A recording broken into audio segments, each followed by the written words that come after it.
ഇത്തരം അപകടങ്ങൾ ഉണ്ടാകുന്ന സമയത്ത് എത്രയും പെട്ടെന്ന് നേരത്തെ ഇവിടെ സൂചിപ്പിച്ച പോലെ ഗോൾഡൻ അവറിൽ തന്നെ റെസ്ക്യൂ ഓപ്പറേഷൻസ് നടത്തുക എന്നുള്ള ഒരു കാര്യമാണ് ഏറ്റവും പ്രധാനപ്പെട്ട ആയിട്ടുള്ളത്. ഇവിടെ എല്ലാവരും ഉന്നയിച്ചതും അത് തന്നെയാണ്.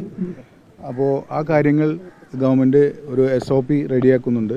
എത്രയും പെട്ടെന്ന് ആ SOP റെഡിയാവും. ആ ഗോൾഡൻ അവറിൽ തന്നെ സെർച്ചും റെസ്ക്യൂ ഓപ്പറേഷനും നടത്തുന്നതിനുള്ള എല്ലാ ശ്രമവും നടത്തുന്നുണ്ട്. മത്സ്യത്തൊഴിലാളികളുടെ സഹായം കൂടി ആ കാര്യത്തിൽ ഉൾപ്പെടുത്തിക്കൊണ്ടുള്ള ഒരു കാര്യമാണ് ആലോചിക്കുന്നത്. അതേ രീതിയിൽ ഉൾപ്പെടുത്താൻ കഴിയുമെന്നുള്ളതും ആലോചിക്കുന്നുണ്ട്. തീർച്ചയായിട്ടും ഉടനെ തന്നെ SOP ഉണ്ടാവും.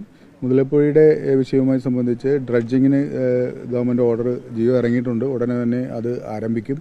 അതുപോലെ തന്നെ അതിൻ്റെ ബാക്കിയുള്ള വർക്ക്, അതിൻ്റെ ബ്രേക്ക് വാട്ടറിൻ്റെ ബാക്കിയുള്ള വർക്ക് CWPRSൻ്റെ റിപ്പോർട്ട് വന്നിട്ടുണ്ടെങ്കിലും അതിന് കുറച്ച് കടലറിവുമായി ബന്ധപ്പെട്ട് കുറച്ച് കാര്യങ്ങൾ പറയുന്നുണ്ട്. അതുകൂടി നമ്മൾ പരിഗണിച്ച ശേഷം ഇനി വേറെ ഇന്ത്യയിലൊരു വിദഗ്ധ ഏജൻസി കൂടിയുണ്ട്, എങ്ങനെ വേണം എന്നുള്ളത് കൂടി അതിൽ ഒരു ഒപ്പീനിയൻ കൂടി എടുത്തിട്ട് നമ്മൾ തീർച്ചയായിട്ടും അതുമായി മുമ്പോട്ട് പോകും. ഞാൻ ഒരു കാര്യം, ഇതിൻ്റെ ഈ സംഭവം ഉണ്ടായ വെളുപ്പിനെ തന്നെ MLA രമ്യ ഹരിദാസ് ഞങ്ങളെയൊക്കെ വിളിച്ചുണർത്തുകയാണ് ചെയ്തത്.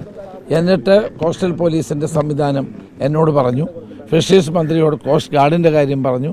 അങ്ങനെ MLA ഇവിടെ നിന്നുകൊണ്ടാണ് ഈ കാര്യങ്ങളൊക്കെ ചെയ്തത്.